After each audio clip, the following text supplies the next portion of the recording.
여러분, 사람은 겉만 보고서는 그 사람의 실체를 알 수 없다는 말, 다들 공감하시죠? 하지만 우리가 사는 세상은 아직도 사람의 겉모습만 보고 판단하고 자기가 보기에 만만해 보이면 함부로 대하는 풍토가 만연한 것 같습니다. 오늘도 그런 사람들에게 통쾌한 사이다를 날리는 재미있는 사연이 준비되어 있습니다. 끝까지 들어주세요. 저는 톡톡사연의 나미입니다.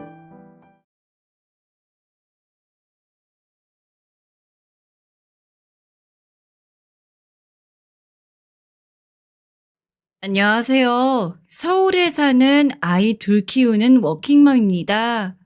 전 평생 소탈하게 살아왔고 또 아이들에게도 현재에 만족하는 소박한 삶을 가르치며 살고 있는데요. 그런 저를 제 아주버님이 쉽게 보고 만만하게 대해서 굉장히 화가 났던 이야기를 들려드리려고 합니다. 먼저 제 얘기를 조금 할게요. 전 가난한 집에서 태어나 엄마 아빠가 저희를 정말 힘들게 기르시는 과정을 두 눈으로 다 보고 자랐습니다. 그래서 우리 집안을 일으킬 수 있는 방법은 장녀인 제가 열심히 공부를 해서 성공하는 수밖에 없었어요. 정말 억척스럽게 공부했습니다. 문제집 살 돈이 없어 동네에 폐집 모으는 것을 뒤적거리며 헌 문제집들을 겨우 주워서 그걸로 밤새서 공부했습니다. 대부분은 표지랑 앞장은 다 뜯겨져 나간 상태. 안 좋은 문제집이었는데다가 이미 빼곡히 글자가 적혀 있어서 내용을 파악하기에도 쉽지 않았습니다. 어쩌다가 앞장만 조금 손때가 타 있고 하얗게 깨끗한 문제집을 발견할 때면 그날 하루는 복권에 당첨된 것이나 다름없었습니다. 그렇게 악착같이 공부해서 학창시절 내내 전교 1등은 놓쳐본 적이 없고 우수한 성적으로 대학에 입학했어요. 대학에 입학한 이후로는 쉬지 않고 과외를 해서 생계에 보태고 남동생도 공부시켰어요. 그런 제게 연애는 사치였습니다. 하지만 그런 와중에 감사하게도 좋은 인연은 생기더군요.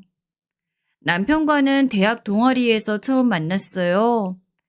남편 역시 잘하는 내내 전교 1등은 놓쳐본 적이 없는 수지였는데 한 가지 다른 점이 있다면 굉장히 부잣집 도련님이었다는 점이에요. 대학교 1학년 때부터 이미 아버지가 사주신 차로 등교를 했으며 입고 다니는 옷도 정말 이 사람은 부잣집 도련님이구나 할 정도로 세련되고 정갈하게 차려입고 다녔습니다. 동기들 사이에서 별명이 의대 왕자님이었으니 대충 어떤 이미지였는지 짐작이 가시죠? 쫓아다니는 여학생들도 얼마나 많았는지 팬클럽까지 생길 지경이었습니다. 그에 반해 저는 공부밖에 모르던 공대 아름이었기 때문에 늘 행색이 초라했습니다. 옷은 대부분 동대문이나 동묘에서 최대한 싸게 구한 것들이었고 남편처럼 대단한 패션 센스가 있었던 것도 아니기 때문에 저를 여자로 보는 남학생들은 거의 없었어요. 그러던 어느 날, 그날따라 너무나 무더웠던 날씨 때문에 동아리 활동 이후에 다들 수도가에 모여 세수를 하고 물을 마시고 있었습니다. 저도 너무나 더웠기에 세수를 조금 할까 하여 커다란 잠자리 안경을 벗고 세수를 하려는 순간 남편과 눈이 마주쳤습니다. 어? 야, 김지원, 너 안경 벗은 거 처음 본다. 근데 예쁘네? 뭐야? 너 나 놀리면 죽는다. 살면서 저보고 예쁘다고 했던 남학생은 한 명도 없었기에 그저 장난은 치는 거겠거니 했습니다. 그도 그럴 것이 저는 눈이 정말 나빠서 잘 때 빼고는 항상 안경을 끼고 있었고 안경을 끼면 거의 눈이 없어질 정도로 찌그러져 보여서 제 주변 사람들은 저의 이 안경 낀 모습만 기억하고 있었습니다. 제 안경 벗은 모습을 본 것은 가족 이외에 남편이 처음이나 다름없었죠. 그런데 이상하게 그날 이후로 남편이 저에게 적극적으로 대시를 했습니다. 남편 말론 매일매일 좋은 옷, 좋은 차, 좋은 음식을 먹는 자기 모습과 상반되게 항상 소탈하고 꾸밈없는 모습을 하고 있던 제 모습에 처음에 호감을 느꼈대요. 정말 인기가 많을 것 같은 수많은 여학생들이 자기에게 추파를 던졌었지만 별로 감흥이 없었다고 합니다. 그러던 중 호감이 있던 저의 안경 벗은 모습을 보는 순간 주변이 모두 조용해지고 초록빛으로 변하면서 새소리가 들리고 햇살이 우리 둘을 향해 밝게 비추었다고 해요. 제 입으로 말하기 조금 오글거리지만 남편이 직접 한 말이니 잠시 양해 부탁드리겠습니다. 그렇게 남편의 꾸준한 구애 끝에 저는 마음을 열었고 그 후로 학창시절 내내 잘 만났습니다. 학생들 사이에서는 왕자님 같은 남편과 촌티가 잘잘 흐르는 제가 사귀는 모습을 보고 신데렐라 커플이라고 불렸어요. 그래도 그 정도면 양반입니다. 어떤 학생들은 더 비아냥거리면서 미녀와 야수가 아닌 미남과 야수 커플이라고 하기도 했습니다. 네, 미남은 의대 왕자님인 남편이고 야수는 다름없는 저죠. 하지만 저는 그런 반응들에 애초에 별로 개의치 않았습니다. 그런 반응들은 다 질투 그 이상도 이하도 아니니까요. 그렇게 대학 내내 잘 교제하고 의대생이었던 남편보다 제가 학부를 좀 더 일찍 졸업해서 바로 일을 시작했습니다. 그때 당시는 여자로서는 드물게 컴퓨터 공학과를 졸업해서 프로그래머라는 직업을 가진 저는 동기들 중 가장 빠르게 좋은 IT 회사에 입사하여 경력을 쌓기 시작했습니다. 그 사이 남편도 인턴을 마치고 레지던트 2년 차쯤 되었을 때 조금씩 결혼 얘기가 오갔습니다. 사실 연애를 꽤 오래 했었기 때문에 남편의 부모님들은 몇 번 뵌 적이 있었고 두 분 다 너무 좋은 분이셔서 안심을 하고 있었어요. 남편이 결혼 얘기를 먼저 꺼냈을 때 흔쾌히 그러자고 할 수 있었던 것도 남편 부모님들을 이미 몇 번 뵙고 좋은 분들이라는 걸 알았기 때문이죠. 문제는 가족 모두가 모이는 상견례 날에 일어났습니다. 그날 그동안 한 번도 뵙지 못했던 오랜 미국 유학 생활을 하고 돌아온 예비 아주버님을 처음 뵙게 되었는데 그것이 그토록 짜증나는 악연이 될 줄 누가 알았겠어요. 남편을 통해 아주버님 되실 분의 얘기를 종종 듣긴 했습니다. 남편 못지않게 수재이고 일찌감치 유학길에 올라서 미국 최고의 공대 MIT의 학부와 대학원을 졸업하고 귀국한 뒤 시아버지의 사업을 물려받을 준비를 하고 있다고 했어요. 집안에 기대 주려고 예비 신부님의 칭찬이 자자했습니다. 다만 무언가 모르게 남편과는 사이가 안 좋아 보였습니다. 형에 대해서 말하려고 할 때마다 알게 모르게 좀 쉬쉬하는 분위기였다고 해야 할까요? 그러던 중 이제 상견례를 하게 될 때가 되자 남편은 조금씩 형에 대한 이야기를 풀어놓기 시작했습니다. 사실 그동안 우리 형에 대한 얘기는 잘 하지 않았지? 나도 이번 결혼 준비하면서 우리 형이 제일 걱정되었는데 이제 와서 이야기 꺼내본다. 그게 무슨 소리야? 아주버님 되실 분이 왜? 아이, 사실 우리 형이 뛰어난 인재인 것은 맞지만 성격에 문제가 좀 있어. 쉽게 말해 지 잘난 맛에 사는 인간인데 그게 좀 다른 사람을 불편하게 해. 아, 근데 뭐 그런 사람이 한둘인가. 게다가 아주버님이랑 내가 직접 부딪힐 일이 얼마나 많이 있으려고. 사실 그때까지만 해도 생각이 그랬습니다. 결혼을 해서 시부모와 갈등을 겪는다는 얘기는 많이 들어봤어도 시아주버님과 갈등을 겪은 사람 얘기는 잘 못 들어봤었거든요. 아주버님의 성격이 조금 이상해도 어차피 시부모님들보다 더 적게 마주칠 거고, 시부모님 되실 분들은 아주 젠틀하고 매너 좋으신 분들이었기 때문에 그 부분은 걱정이 없었으니까요. 하지만 인생은 언제나 설마 하는 생각이 뒤통수를 때리곤 하죠. 그게 우리 엄마 아빠가 또 형 말이라면 껌뻑 죽어서 너가 생각하는 것보다는 형이랑 마주치는 일이 많을 거야. 그게 무슨 말인지 도무지 모르겠네. 아주버님한테 껌뻑 죽는 거랑 나랑 많이 마주치는 건 또 무슨 상관이래? 남편이 남긴 알 수 없는 말을 한 지 며칠이 되지 않아 상견례 날이 되었을 때 저는 남편이 왜 그렇게 조심스레 쭈뼛쭈뼛 아주버님이 어떤 사람인지 얘기한 이유를 알게 되었습니다. 너무나 명확하게요. 아, 반갑습니다. 저는 준석이 친형 최준원입니다. 말씀은 많이 들었어요. 사돈 어른들도 이쪽으로 앉으시죠? 처음 마주한 아주버님은 굉장히 자신감이 넘치고 호탕해 보였어요. 시부모님이 나서기도 전에 먼저 분위기를 주도해서 서로를 인사시키고 저희 부모님과 남동생까지 안내하는 모습에서 처음에는 남편이 말한 꺼림칙한 부분을 전혀 눈치채지 못했습니다.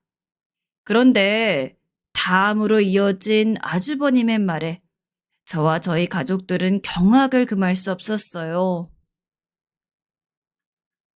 사실 제가 이 결혼을 많이 반대했었습니다. 저희 집안이 눈이 굉장히 높은 편이어서 준석이 녀석 아내 될 사람을 오랫동안 고르고 정말 심사숙고 해왔는데요. 아, 글쎄 이 녀석이 지원 씨를 결국엔 포기를 못하지 뭡니까? 웬만하면 제가 그냥 못 이기는 척 넘어가려고 했는데 아, 또 사돈댁이 많이 가난하시단 얘기를 듣게 됐지 뭐예요. 그럴 거면 차라리 저처럼 결혼을 하지 말라고 준석이 녀석에게 귀에 딱지가 않도록 얘기했는데 결국엔 이 형 말을 안 듣고 결혼을 한다고 하더군요. 제가 처음으로 이 녀석에게 손들었습니다. 저는 바로 이어지는 아주버님의 도를 넘는 발언에 처음에는 농담을 좀 과하게 하시는 건가 했습니다. 초면에 굳이 하지 않아도 될 말을 하는 것도 이상한데 다른 날도 아닌 상견례 날 부모도 아닌 본인이 왜 이 결혼을 반대했네? 우리 집안이 가난하네 마네 이런 얘기를 늘어놓는 건지 도무지 이해가 가질 않았습니다. 엄마 아빠는 많이 당황하셨지만 두 분 다 워낙 무고호인이시라서 그저 짓궂은 농담 정도로 여기고 그냥 넘어가시려고 하셨습니다. 아유, 우리 지원이가 사돈댁에 그다지 마음에 들지 않으셨었나 봅니다. 그래도 이렇게 상견례 자리까지 마련해 주신 걸 보면 우리 딸을 가족으로 맞이하시기로 결심을 굳히신 거죠? 맞습니다. 제가 무능력해서 우리 지원이 지찬이를 가난하게 키웠지만은 우리 지원이가 워낙 능력이 특출나서 이 아비의 무능력함을 다 메꾸고 집안을 벌떡 일으켰지 뭡니까? 저는 물론이거니와 성격이 불같은 남동생도 아주버님의 도를 넘는 발언에 얼굴이 울그락불그락 하고 있었지만 아빠가 좋게 좋게 넘어가려고 애쓰시는 모습을 보니 차마 저희가 나서 화를 낼 수 없는 노릇이었습니다. 그런데 이어진 아주버님의 말이 더 가관이었습니다. 재수 씨가 능력이 특출나요? 아이, 뭐 한국에서는 서울대 나온 게 꽤 자랑할 만하겠죠. 근데 준석이 이 녀석 선자리로 미국 아이비리그 출신은 기본에다가 유수한 기업가 집안 딸내미 아가씨들이 줄을 섰었다는 것도 알고 계신가요? 게다가 미모들은 또 얼마나 특출났게요. 사실 재수 씨가 외모는 좀 그렇잖아요. 그래서 제가 눈 딱 감고 재수 씨랑 헤어지고 그 아가씨들이랑 선보러 다니라고 해도 글쎄 막무가내지 뭡니까? 제 능력에 대한 비하에 외모 비하까지. 아주버님이 1절에서 그치지 않고 2절, 3절 불필요한 막말을 계속해대자 제가 폭발하려고 하는데 그 찰나에 결국엔 남편이 말리고 나섰습니다. 형, 그만해. 몇 번을 얘기해 알아듣는 거야? 나는 그 잘난 집안 아가씨들 다 필요 없고 내가 사랑하는 여자는 지원이 한 명뿐이라고. 아무리 형이 이 집안의 장남이지만 지금 이 자리에서 그런 불필요한 말하는 거 선 넘었어. 지금 여기 상견례 자리야. 형이 나설 자리가 아니라고. 뭐 이 자식아? 이게 도란날 씨. 어디 형한테 눈을 부릅뜨고 대들어? 너 정말 죽고 싶어? 남편의 말에 아주버님은 다짜고짜 남편의 멱살을 잡더니 금방이라도 한 대 칠 기세였어요. 그만들 하세요. 여기 지금 두 집안이 화합하는 자리 아닌가요? 그런데 이게 무슨 난리죠? 어머님, 아버님은 왜 이 난리가 났는데도 가만히 계세요? 장남이란 분이 이렇게 무례하게 구는데도 보고만 계실 거냐고요. 참다 못한 제가 소리를 버럭 지르며 나섰습니다. 이대로는 더 자리가 이어지기 힘들 것 같아 얼른 자리를 파하고 나왔습니다. 엄마, 아빠, 지찬아 가자. 아무래도 이 결혼 다시 생각해봐야겠다. 준서가, 우리 간다. 잘난 네 형님이랑 잘 먹고 잘 살아. 전 그 길로 냅다 뒤도 안 돌아보고 자리를 나섰는데 그 잘난 아주버님이 저희의 뒤에다 대고 쏘아붙였습니다. 어이구, 내가 이럴 줄 알았지. 이래서 없는 집안이랑은 사돈을 맺으면 안 돼. 이거 봐. 금방 인성 미천 드러나잖아? 정말 먹던 음식을 들어 아주버님의 얼굴에 투척하고 싶었지만 그랬다가는 똑같이 무례한 사람 되는 것 같아 꾹 참고 그 길로 뒤도 안 돌아보고 집으로 돌아왔어요. 돌아오는 내내 엄마 아빠에게 그리고 동생에게 미안해서 얼굴을 들 수가 없었습니다. 결혼에 대한 모든 것이 순조로울 줄만 알았는데 난데없이 아주버님이라는 복병이 등장해서 모든 것을 다 망쳐놓았습니다. 상견례 자리를 그렇게 파하고 남편에게서 오는 전화를 며칠간 피했습니다. 처음에는 남편한테도 화가 나서 그랬는데 생각해보니까 남편에게 화를 낼 일이 아니었습니다. 남편이 아주버님에 대한 대략적인 언급을 미리 해두었는데 오히려 제가 대수롭지 않게 생각하고 더 묻거나 대책을 세우지 않은 저의 잘못도 있는 것 같았습니다. 하지만 이 결혼을 어찌할지 도무지 머릿속이 정리가 되지 않아 며칠을 더 그렇게 보냈습니다.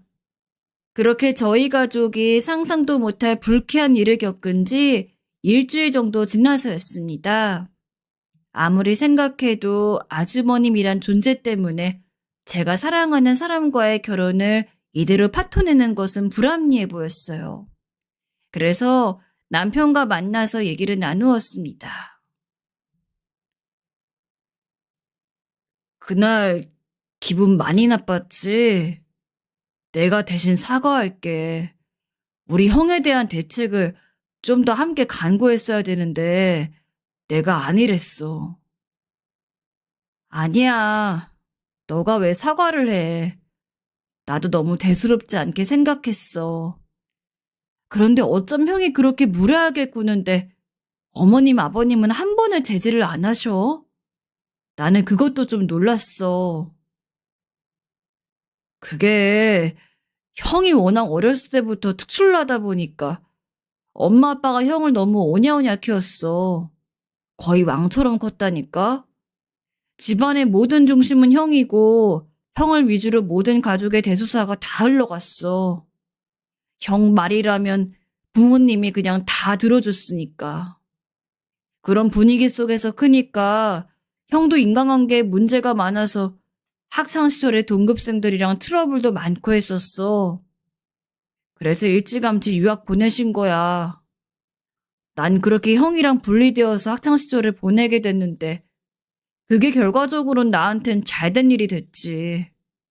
부모님이 형 유학 보내고선 나한테도 신경도 많이 써주시고 특히 나에 대해서는 형과는 다르게 인성교육도 철저히 시키시고 사회성 훈련도 많이 시키셨어. 그 결과 지금 직업도 잘 갖게 되고 지원이 너랑도 이렇게 오래 연애할 수 있는 원동력이 됐지. 남편의 말을 들으니 아주버님이 왜 그렇게 제멋대로 굳는 사람이 됐는지 또 왜 시부모님의 통제권을 벗어난 사람인지 조금은 이해가 되었습니다. 어릴 때부터 신동소리 들으며 부모님의 기대를 한몸에 받았으니 콧대가 높아질 만도 했는데 거기서 그치지 않고 부모님이 오냐오냐 키웠으니 인성이 바르게 자라지 않은 것은 불보듯 뻔했습니다. 천만다행으로 남편이 그 가풍의 영향을 받지 않고 바르게 자라주어 감사할 따름이었습니다. 아직까지도 형은 우리 집에서 왕이야. 유학 가서도 공부 안 한 기가 막히게 잘해서 그 유명한 MIT를 정해 장학금으로 석사까지 마치고 졸업했으니까. 타이틀 좋아하는 우리 부모님 입장에서는 뭐 말 다 했지. 이게 왜 서울대 나온 너랑 나는 형 기준에 눈꼽만큼도 차지 않는지 알겠지? 게다가 안 그래도 왕대접 받았는데 이젠 아버지 사업까지 물려받는다고 하니 아버지 입장에선 자식이 아니고 상전이지 상전. 거기까지도 다 좋다 이거야. 그런데 이젠 형이 내 결혼까지 왈가왈부하기 시작하는데 난 그거는 도무지 눈뜨고 못 보겠더라고. 부모님도 인정하는 너인데 지가 뭐라고 오지랖을 부려? 그것도 그렇게 무례하게. 그래서 참다 나도 처음으로 그날 형한테 대든 거야. 여기까지 듣는데 남편은 남편 입장에서 할 수 있는 만큼 다 했다는 생각이 들었습니다. 사실 남편이 무슨 잘못이 있겠어요? 오히려 자라면서 형에게 편향된 부모님의 사랑을 섭섭해하지 않고 자기 길을 묵묵히 걸어온 남편이 더 대단해 보이고 오히려 존경심까지 들었습니다. 이런 훌륭한 남편감을 이상한 아주버님 한 사람 때문에 놓치고 싶지 않았습니다. 나도 연락 안 받은 건 미안해. 생각을 좀 정리하느라고 그랬어. 아직도 너 많이 사랑하고 너 같은 남편감 세상에 없다고 생각해. 그런데 결혼은 또 다른 차원의 얘기잖아. 처음에는 아주버님 한 사람이 우리의 결혼 생활에 얼마나 큰 영향을 미칠까 하는 생각에 별로 대수롭지 않게 생각했는데 그날 본 분위기는 그게 아니더라. 앞으로 우리 결혼 생활에도 아주버님이 자꾸 토르달까봐 그게 너무 걱정이 돼. 지원아, 너가 걱정하는 바가 뭔지 너무 잘 알아. 그냥 우리 둘의 행복만 생각하자. 형은 내가 중간에서 어떻게든 잘 제어하고 최대한 안 마주치게 할 테니까.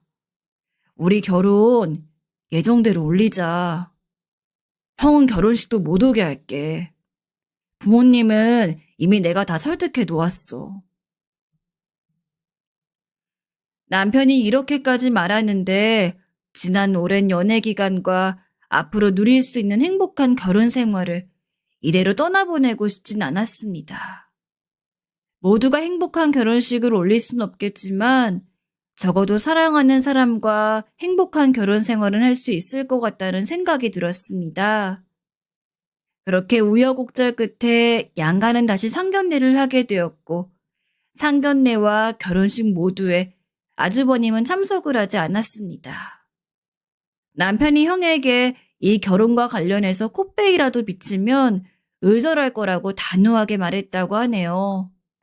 아주버님 말이라면 꼼짝 못하는 시부모님도 이건 아니다 싶었는지 아주버님이 결혼식에 참석하지 않는 것에 동의를 하셨습니다. 아주버님은 처음에 노발대발하다 남편의 단호한 태도에 이를 뿌득뿌득하면서 한 발 물러섰다고 해요. 하지만 그러고도 분이 풀리지 않았는지 그 이후로도 여러 번 이 짓만 하면 저희 결혼식에 자기를 초대 안 했다며 섭섭한 마음을 드러냈습니다. 그런 분위기와는 사뭇 다르게 남편과 저의 결혼 생활은 아무 문제 없이 행복하기만 한 나날들이었습니다. 워낙 오래 연애하기도 해서 서로를 너무 잘 알고 저희 둘 다 워낙 독립심이 강해서 시댁이나 친정 부모님께도 손 벌릴 일이 거의 없었습니다. 이렇게만 결혼 생활이 지속된다면 영원히 행복할 것 같았습니다. 문제는 명절이었습니다. 처음 한두 해는 아주버님이 출장차 명절 모임에 참석을 못한다고 하여 내심 좋아했습니다. 출장은 핑계고 자기도 제 얼굴 볼 낯짝이 없어 피한다고 생각했고 그게 맞는 거라고 생각했습니다. 그런데 웬걸요? 저희가 결혼한 지 3년째 되던 날 추석에 아주버님이 뒤늦게 결혼을 하겠다고 하며 색시될 사람을 명절 모임에 데리고 온다는 것이었습니다. 전 무언가 깨름칙했지만 그래도 결혼할 사람을 가족에게 소개하는 자리이니 그것까지 피할 순 없다고 생각했습니다. 거기다 더해 염려가 더해진 것은 아주버님도 성격이 저렇게 개차반인데 손익동서 될 사람은 도대체 어떤 사람이 나올까? 그 동서랑도 또 다른 갈등이 생기지 않을까 하는 생각에 며칠을 잠을 못 잤습니다. 그렇게 다가온 추석날, 결국 또 일이 터지고 말았습니다. 엄마, 아빠, 나왔어. 아유, 명절에 이렇게 오는 게 얼마만인가? 위대하고 훌륭하신 재수씨 무서워서 올 수가 있어야지 말이야.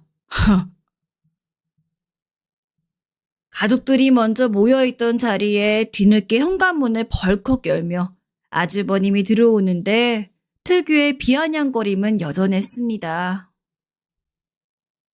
엄마, 처음 보지? 수진아 인사해. 우리 엄마 아빠야.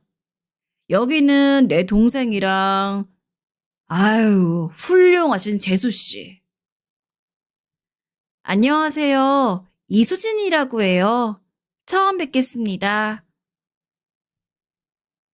그렇게 소개받은 손익동서가 될 사람은 글쎄 아주버님보다 15살이나 어리다고 하지 뭐예요? 집안의 유일한 악당 같은 아주버님도 버거운데 졸지에 저보다 훨씬 어린 손익동서를 맞이하게 되어 걱정이 이만저만이 아니었습니다. 그리고 화장은 어찌나 진하게 하고 어른들에게 인사하러 오는데 옷은 어쩜 그렇게 짧게 입고 오는지 첫인상이 좋아 보이진 않았습니다. 엄마, 우리 수진이 너무 예쁘지? 뉴욕에서 패션 전공했는데 얼마나 세련됐는지. 아유, 재수 씨랑 있으면 너무 비교되겠다. 역시나 그냥 넘어가는 법이 없이 저를 걸고 넘어가는데 전 일단 한번 꾹 참았습니다. 아이, 형, 왜 또 그래? 안녕하세요, 형수님. 말씀은 많이 들었습니다. 앞으로 잘 지내봐요. 남편은 특유의 서글서글함으로 아주버님이 망치려는 분위기를 어떻게든 무마시키려고 애썼습니다. 그런데 유유상종이라고 하죠. 요 건방진 어린 형님이 하는 말 좀 들어보세요. 네, 저도 오빠한테 동생분 내외 얘기 많이 들었어요. 결혼식 날도 우리 오빠 못 오게 했다면서요? 그럼 두 분도 저희 결혼식에 안 오시는 거죠? 순간 그곳에 쎄한 정적이 흘렀습니다. 늘 아주버님에게 휘둘리는 시부모님은 이번에도 역시 모르는 척 가만히 계셨습니다. 아, 그게요. 그때는 그럴 만한 사정이 있었습니다. 형, 아직까지 그거 마음에 담아두고 있는 거야? 아, 담아두긴. 수진아, 오빠는 그거 다 잊었어. 우리가 너그럽게 넘어가자. 어? 아니, 좀 어이가 없어서 그래요. 아무리 그래도 자기 친형의 결혼식에 못 오게 하는 사람이 어딨어요? 여기 오는 길에 처음 들었는데 진짜 오는 내내 황당했다니까요. 형님, 우리 이제 가족 될 텐데 지난 일은 더 언급하지 말아요. 그때는 그럴 만한 사정이 있었어요. 만약 두 분이 정 불편하시면 정말로 저랑 남편은 아주버님 결혼식에 참석하지 않는 걸로 할게요. 오늘은 명절이고 좋은 날이니까 좋게 좋게 넘어갑시다. 네? 제가 이를 꽉 깨물고 화난 마음을 억누르며 좋게 넘어가려고 하는데 이 요망한 형님이 한마디 더 덧붙였습니다. 아니 뭐 오빠가 너그럽게 넘어간다니까 그러실 필요까지는 없는데요. 저희 결혼식 오시려면 관리 좀 하셔야겠어요. 아유, 언니 스타일이 너무 별로다. 머리도 좀 새로 하시고 제가 아는 유명한 메이크업 아티스트 있으니까 그날은 그 쌤한테 받으시는 걸로 해요. 워낙 패션에 신경 안 쓰신단 말은 들었는데 그래도 집안 큰 행사니까 그날은 신경 좀 써주세요. 저는 그 말에 그만 이성의 끈을 놓아버릴 뻔했지만 그런 기운을 감지한 남편이 재빨리 제지하고 나섰습니다. 아이고, 우리 형수님 되실 분이 한 번뿐인 결혼식이라고 신경이 많이 쓰이시는구나. 이 사람이 애 키우고 일만 하느라고 관리를 못해서 그렇지. 잘 보면 엄청난 미인이에요. 왜 이러세요? 모쪼록 두 분 결혼하시는데 피해 안 가게 할 테니까 그런 걱정은 붙들어 매세요. 아이고, 이놈 새끼. 지 마누라 편드는 건 여전하구만. 안튼 결혼식장에 추려하고 왔다가는 내가 내쫓을 줄 알아. 거래처 손님들도 많이 올 텐데. 신랑 동생이랑 재수 씨가 촌티나게 하고 오면 사람들이 다 손가락질해 임마. 아, 알겠다고 형.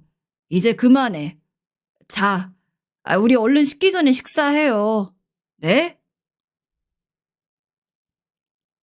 정말 그 자리에서 상을 뒤집어 엎고 싶었지만 어떻게든 잘 무마하려는 남편의 노력 때문에 전 정말 허벅지를 꼬집어가며 그 자리를 꾹 참아냈습니다. 그도 그럴 것이 어차피 결혼식 말고는 볼 일이 없을 것 같았거든요.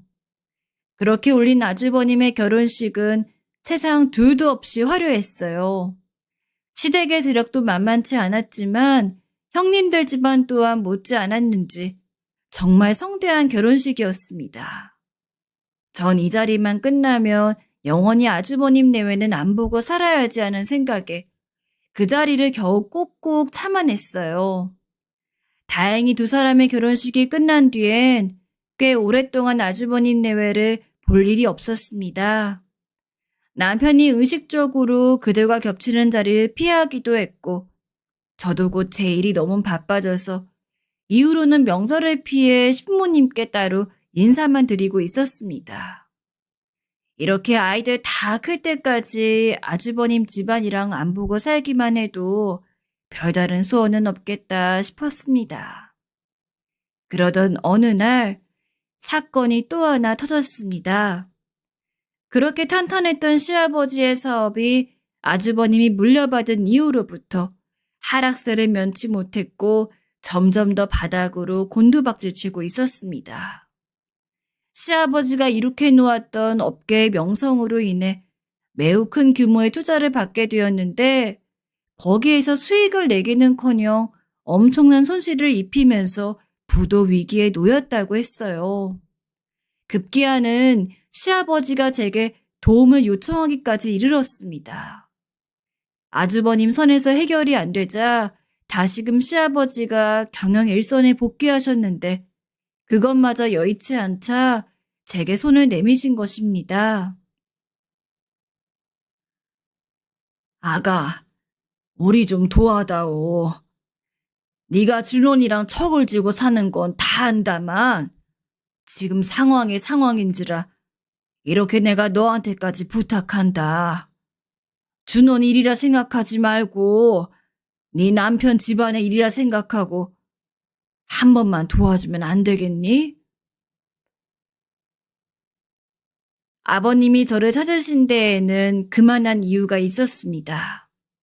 전 결혼할 때쯤에 그때 당시 다니던 회사를 퇴사하고 조그만 제 IT 사업체를 하나 창업했는데 결혼 이후로는 쭉 성장세여서 시아버지가 가끔 제게 조언을 구하기도 하셨습니다. 그때의 기억 때문인지 잊지 않고 제게 손을 내미셔서 아주버님을 좀 도와달라고 요청해온 것입니다. 저는 아주버님만 생각하면 도와주고 싶은 마음이 눈꼽만큼도 없었지만 시아버지가 저렇게 간곡하게 부탁하시니 제가 할 수 있는 선에서 도움을 드리기로 했습니다. 급하게 투입된 제가 한 일은 먼저 아주버님 회사의 재무제표를 분석하는 일과 손실나 투자금을 어떻게 회수할지에 대해서 대책을 간구하는 일이었습니다. 그런데 직접 들어가서 살펴본 아주버님 회사의 내부 상황은 너무나 안 좋았어요. 부채 비율이 심각했고 투자금의 사용처가 불명확했습니다. 나중에 알고 보니 손익동서 형님을 사내 이사로 들여 패션 쪽으로 무언가 새로운 사업 아이템을 구상했던 것 같은데 거기서 심각한 손실이 났습니다. 그 와중에 형님은 법인 이름으로 리스를 내서 비싼 수입차를 타고 다니며 사치를 부렸다고 하던데 정말 첫인상에서 보였던 쎄함이 적중하던 순간이었어요. 이런 상황에서 이 회사를 살리려면 인수합병밖에 답이 없었습니다. 그래서 제가 잘 알던 인수합병 전문 기업에 의뢰를 했습니다. 현재 부실한 기업이긴 하지만 이곳을 인수해줄 건실한 기업이 나타난다면 오랫동안 일궈왔던 시아버지의 기업이 산산조각 나는 것을 막을 희망이 보인다고 했습니다. 제가 연리를 제쳐두고 이렇게 자기 회사를 살리려고 고군분투하는데 형님의 사치는 날로 더 심각해졌다고 합니다. 전 당장 형님한테서 법인카드부터 뺏으라고 했는데 그 말을 듣고 길길이 날뛰었다나요? 이쯤 되니 저와 저희 가족에게 못되게 굴던 아주버님의 상황이 일면 통쾌하기도 했다가 조금은 불쌍해지기도 했습니다. 그 자존심 세던 아주버님이 저의 도움까지 받아야 하는 상황이 오니 얼마나 수치스러웠을까요? 그래서인지 제가 회사의 얼굴을 비추는 날은 슬금슬금 저를 피해 다녔습니다. 대망의 인수합병 이사회 및 총회가 열리는 날이었습니다. 최종 발표하도록 하겠습니다. 금일 진행된 주 메타 코퍼레이션과 주 3일 ENC의 합병권은 최종 가결되었음을 선언합니다. 진행자의 힘찬 선언과 함께 모든 합병권이 무사히 마무리가 되면서 아주버님의 회사도 극적으로 살아났어요. 하지만 아주버님은 그간의 부실 경영으로 인한 책임으로 인해 대표직을 상실하게 되었고 사회이사로 물러나게 되었습니다. 새로운 의장의 자리는 합병 의사를 밝힌 회사의 대표가 가져가게 되었는데 이상하게도 그날은 자리에 보이지 않았습니다. 진행자는 계속해서 말을 이어나갔습니다. 오늘 새로 취임한 미셸 킴 의장님의 소감을 듣는 것이 마땅하나 개인적인 사정으로 인해 참석하지 못하셨습니다. 대신에 새로 시작하는 두 회사의 번영과 화합을 기원하는 메시지 전달하셨으며 머지않은 시일 내에 새로운 가족들 앞에 인사를 드린다고 말씀 전하셨습니다. 그렇게 아주버님이 잃어버릴 뻔한 회사를 힘겹게 살려놓은 지 얼마 지나지 않았을 때였습니다. 이 정도로 회사를 잘 방어한 것만으로 우리 가족 모두가 기뻐해야 할 상황인데 정작 이 사달을 일으킨 아주버님은 뒷방으로 밀려난 게 부하가 치밀었나 봅니다. 틈만 나면 술을 먹고 저에게 전화를 해서 제 탓을 했습니다. 아이고, 우리 가족의 은인, 이 무능력한 인간을 빌어먹고라도 살게 만들어준 우리 재수씨. 다 좋은데, 다 좋다 이거야. 아, 근데, 나를 뒷방으로 밀려나게? 어? 그게 어디 대한민국에서 가능한 일이야? 야, 너 어디야 지금? 당장 일로 와서 무릎 꿇고 싹싹 빌어. 아주버님, 많이 취하셨어요. 전 할 만큼 했습니다. 이 정도라도 감사하고 사세요. 술 깨고 다시 얘기해요. 이만 전화 끊을게요. 제 회사에 다 제쳐가며 자기 회사 살려줬더니 적반하장으로 자기 자리 잃게 했다고 저에게 행패를 부리는 것이었습니다. 인간은 정말 쉽게 변하지 않는가 봅니다. 제가 얼마나 그 자리를 지키게 해주려고 노력했는지 모르고서 하는 소리예요. 합병 의사를 밝힌 회사 측을 최대한 설득하여 아주버님의 경영권만은 승계할 수 있도록 재차 요청했는데 아무래도 그동안의 부실 경영으로 인한 책임을 피할 수는 없었던 것입니다. 그래도 시아버지가 오랫동안 일궈온 회사를 지킬 수 있다는 것만으로도 고무적인 상황이었습니다. 아주버님은 본인의 직책에서 물러나야 했지만 아주버님과 시아버지 및 가족들의 지분은 어느 정도 지킬 수 있게 되어 다행이었습니다. 이 정도면 아주버님이 충분히 제게 감사해야 할 상황 아닌가요? 그런데도 그게 섭섭해서 술 먹고 전화해 이렇게 무례하게 굴어도 되는 건가요?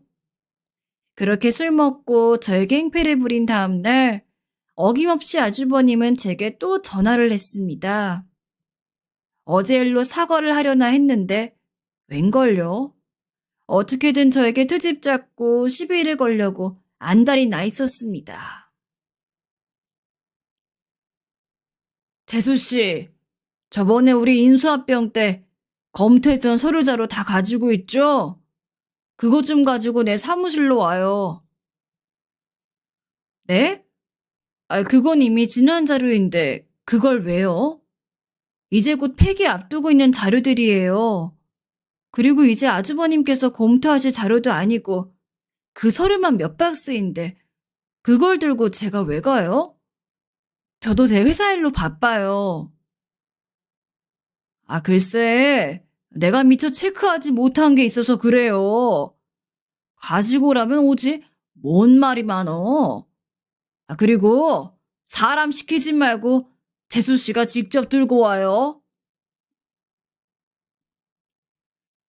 정말 유치하기 짝이 없었습니다. 이제는 자기 부서 일도 아니고 지난 자료에 대한 접근 권한도 없으면서 어떻게든 자기 배알 꼴리는 마음을 제게 히스테리 부리는 심산이었습니다. 저는 이제 더 이상 참을 수가 없어서 결단을 내리고 직접 그 서류 박스들을 수레에 실어 아주버님의 사무실로 향했습니다. 그렇게 수레에 실은 자료 몇 박스를 끌고 사회 이사실 문을 열었는데 세상에 거기에 자기 골프 친구들을 불러서는 대낮부터 위스키판을 벌이고 있지 뭐겠어요? 여기 인사드래.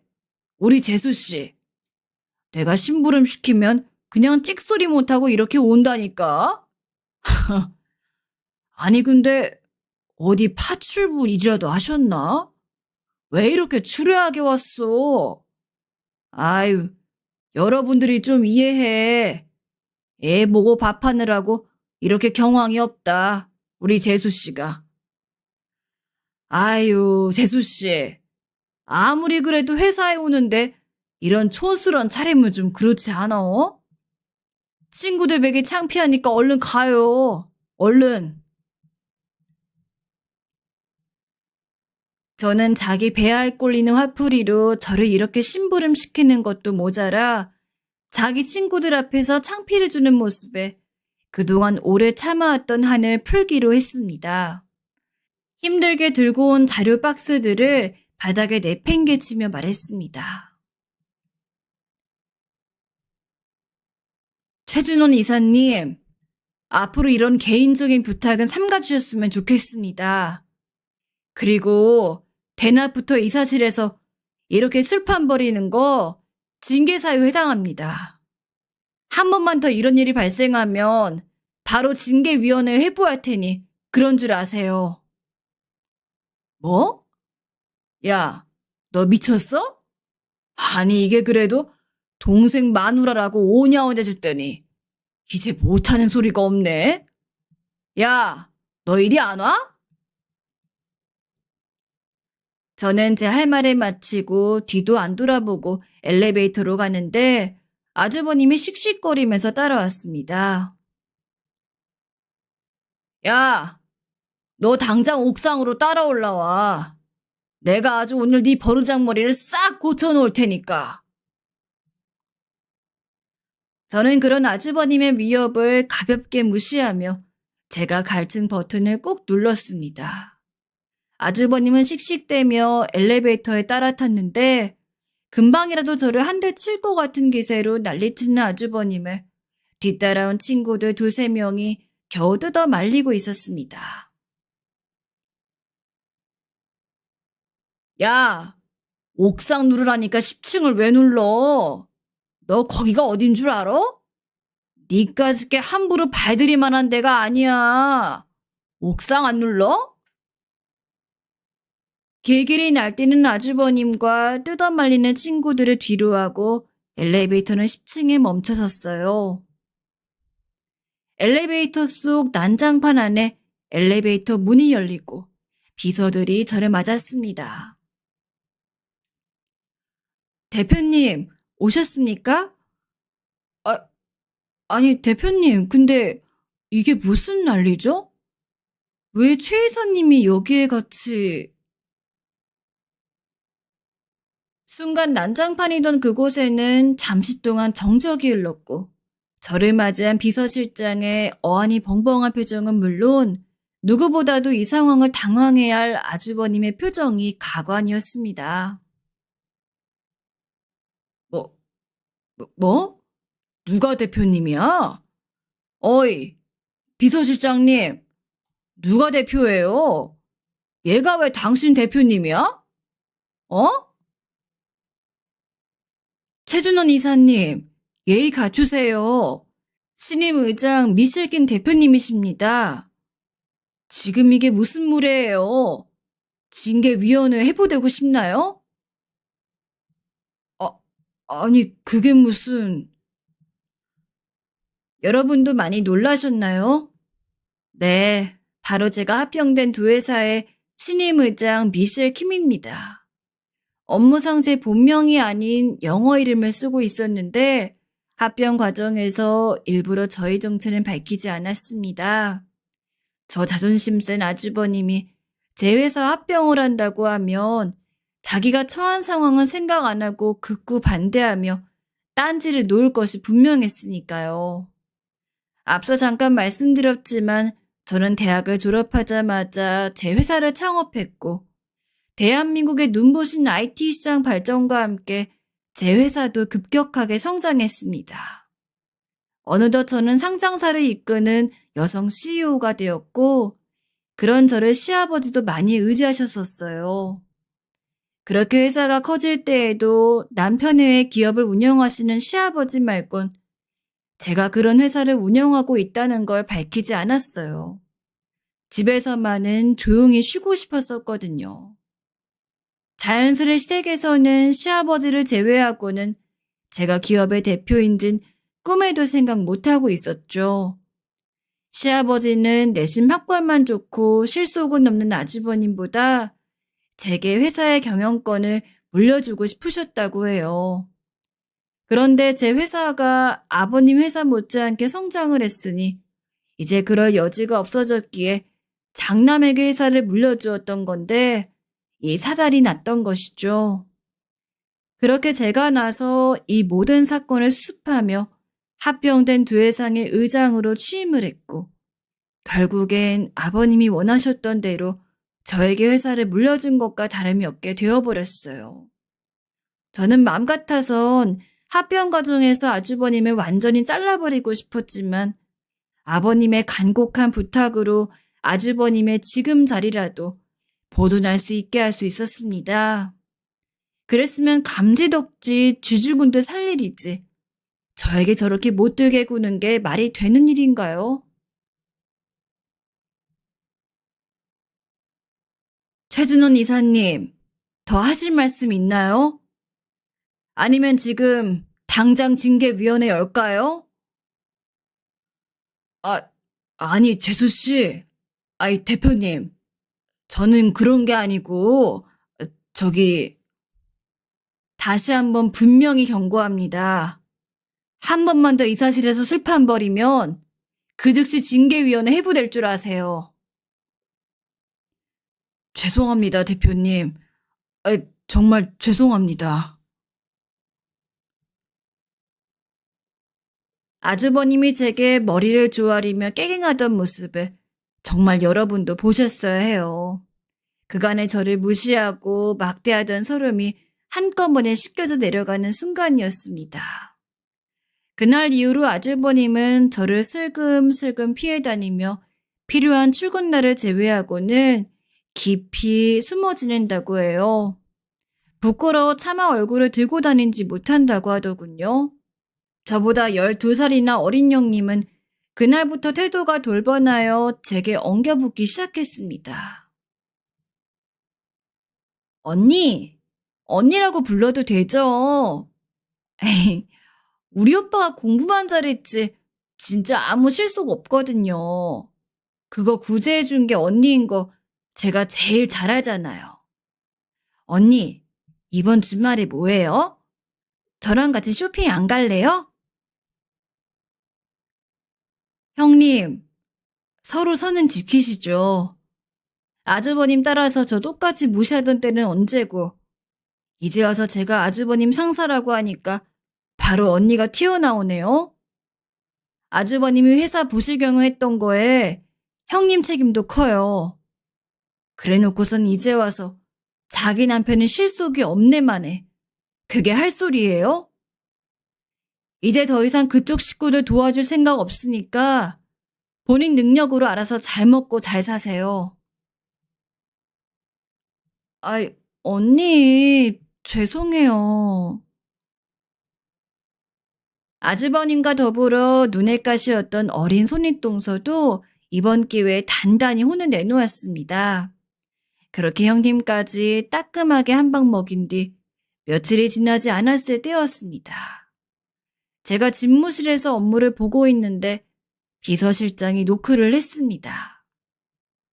대표님, 최준원 이사님 오셨습니다. 아내분도 함께요. 최 이사가요? 들여보내세요. 아주버님이 별다른 약속도 없이 형님과 함께 제 집무실을 찾아왔다는 소식에 의아했습니다.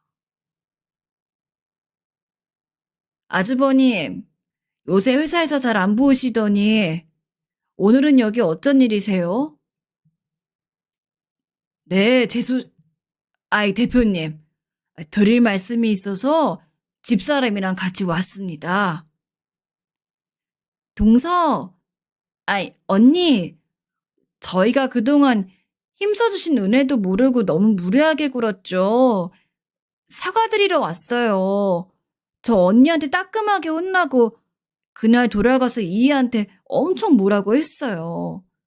사람의 탈을 쓰고 그러는 거 아니다. 당신이 그렇게 찔려서 대표님 피해 다니면 앞으로 어떻게 살려 그러냐 등등 아주 혼이 쏙 빠지게 제가 교육시켜 놓았어요.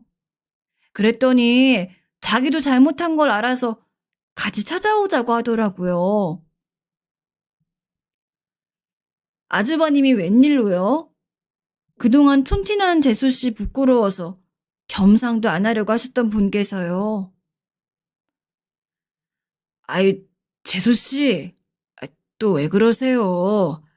제가 그동안 회사 말아먹고 갖은 고추 다 겪으면서 느낀 바가 많습니다. 저요, 어릴 때부터 뭘 하든지 1등이었고 무슨 성과를 내든지 항상 탑 클래스였습니다. 그래서 자신있게 아버지 회사도 도맡았던 건데 국내 실정은 모르는 제가 무리하게 투자를 감행한 게 큰 패착이었어요.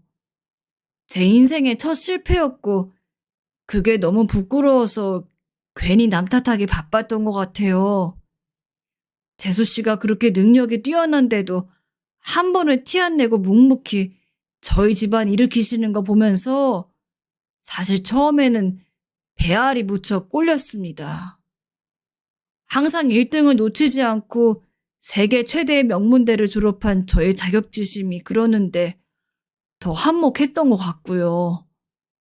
그런데 그날 집무실에서 그렇게 창피를 당하고 보니까 저의 초라한 현실이 눈에 들어오더라고요. 준석이 녀석 보기도 너무 부끄럽고 장남으로서 부모님께도 죄송하고요. 그래서 사실 그동안 출근하는 날 제외하곤 절에 가서 마음을 좀 갈고 닦았습니다. 끊임없이 불쌍해 절하고 또 절하다 보니까 제가 얼마나 부족한 인간이었는지 깨닫게 되었어요. 집사람도 그동안의 사치를 많이 반성하고 있어요. 저희 부부 앞으로 이 회사 위에 열심히 일할 테니 그간의 과오는 용서하시고 선입견 없이 봐주시길 바라는 마음에 이렇게 찾아왔습니다. 정말 천지가 개벽할 일입니다. 자기 잘난 맛에 황태자처럼 떵떵거리고 살던 아주버님이 저에게 이렇게 사과를 하면서 머리를 조아리다니요. 이럴 때 보면 남편과 신부님의 착한 성품을 닮은 모습에 아, 그래. 내가 영 엄한 집에 씹어진 않았구나 하는 생각이 듭니다. 자란 환경이 교만할 수밖에 없게 자랐을 뿐이지 교화될 기회가 생기니 원래부터 착했던 다른 가족들의 모습이 보이는 걸 보면 천성이 그렇게 나쁜 사람은 아니었다는 생각까지 들었다니까요. 아주버님, 이제 그만 됐어요. 아주버님이나 형님 마음 충분히 알았어요. 저도 더 이상 두 분께 안 좋은 선입견 없으니 아버님이 열심히 읽어내신 이 회사 다시 위태롭지 않게 본분만 잘해주시면 돼요. 그렇게만 해주시면 저는 더 바랄 게 없습니다. 감사합니다, 재수씨. 아니, 대표님. 정말 손에 가시 같았던 아주버님 내외가 이렇게 교화하고 참회하는 모습을 보니까 제 인생도 헛살진 않았다는 생각도 들며 그동안 기분 나쁘게 굴었을 때 꼭 참기를 잘했다는 생각도 들었습니다. 그렇게 집으로 돌아온 저를 남편이 반겨주며 얘기했어요. 여보, 이번에 고생 너무 많이 했지? 형 얘긴 들었어. 에휴, 그 인간이 이제 좀 인간이 되려나 보다. 난 그래도 이제 여보가 완전히 형과의 갈등에서 자유로워진 것 같아 보기 좋아. 그리고 그동안 여보가 바빠 보야말 못했는데 이번에 우리 집안 구원투수로 나서서 싹 다 해결하는 거 보고 다시 한번 반했다? 그래, 이게 내가 대학 시절 반했던 김지원의 모습이지. 이래야 내 와이프지 하고 말이야. 아이고, 갑자기 또 왜 이런데? 용돈 떨어졌구나? 아이, 무슨 소리야? 사실 그동안 나름 노력하긴 했지만, 망나니처럼 구는 형한테서 잘 못 지켜준 것 같아 많이 미안했거든. 그런데 이번에 당신 혼자 힘으로 완전히 휘어잡는 거 보면서 내 그동안 미안했던 마음까지 싹 해결돼서 고마워하는 소리야. 남편의 말대로였습니다. 아주버님에 대해 서운하고 기분 나쁜 일이 생길 때마다 괜히 남편이 불편해지는 것은 어쩔 수 없었거든요. 하지만 남편은 자신의 입장에서 최대한 제 편을 늘 들어주었기 때문에 남편에게 이 부분에 대해 서운함이 남아있진 않았습니다. 이젠 제게 남은 숙제는 합병된 회사의 애착을 가지고 잘 이끌어 나가며 우리 아이들을 세상에 빛이 되는 존재로 길러내는 것 뿐입니다. 여러분, 세상엔 이렇게 저처럼 겉모양은 추레하게 하고 다녀도 실속을 가진 사람들이 많이 있답니다. 오늘 마주하는 초라해 보이는 사람도 내 친구요. 내 스승, 내 동반자가 될 수 있다는 생각을 늘 가지고 살아야 하는 법이죠. 그것이 저의 경영 철학과도 일맥상통하기 때문에 저의 사업이 이만큼 번창할 수 있었다고 생각합니다. 마주하는 한 사람 한 사람에게 최선을 다하는 경영. 그것은 경영뿐만이 아니라 삶을 살아가는 데에도 매우 중요하기에 저희 아이들에게도 그것을 강조해서 가르치고 있습니다. 여러분에게 이런 저의 마음이 잘 전달되어 오늘 여러분이 마주하는 모든 사람들에게 최선을 다하시게 되길 바랍니다. 이만 사연 마칠게요.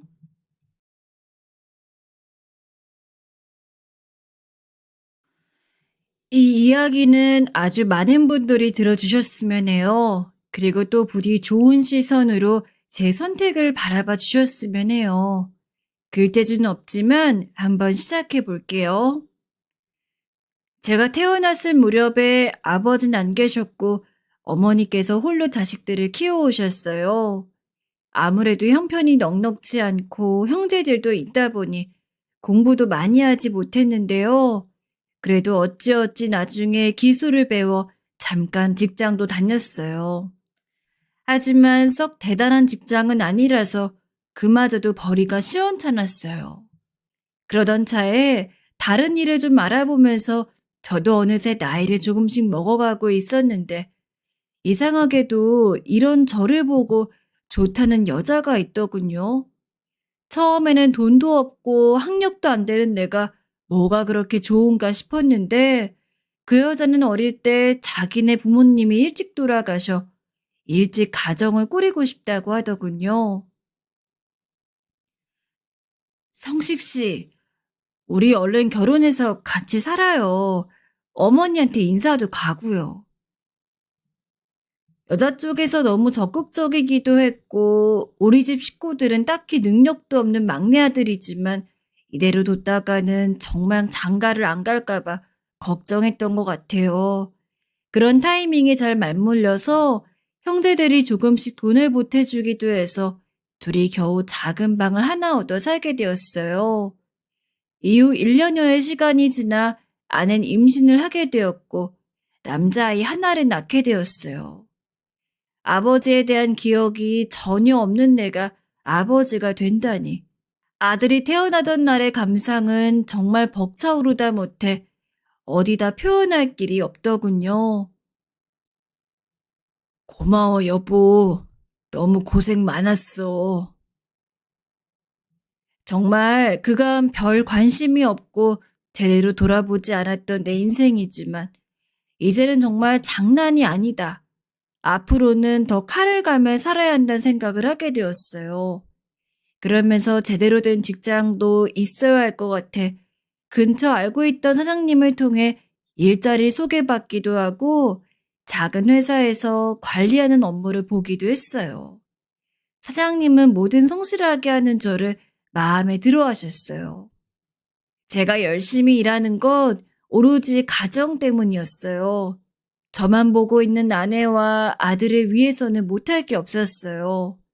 그래서 나름 제 수준에서는 생활비를 당시 모자라진 않게 아내에게 주었다고 생각해요.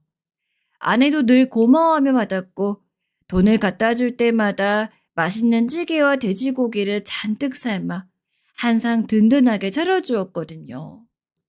그런데 어느 날 너무도 충격적인 일이 벌어졌습니다.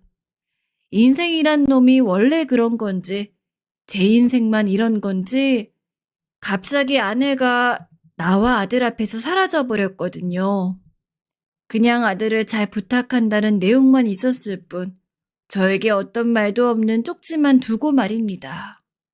사람이 너무 충격을 받으면 말도 안 나오고 그 상황에서 이 다음으로 어떻게 나아가야 할지 판단이 안 서나 봅니다.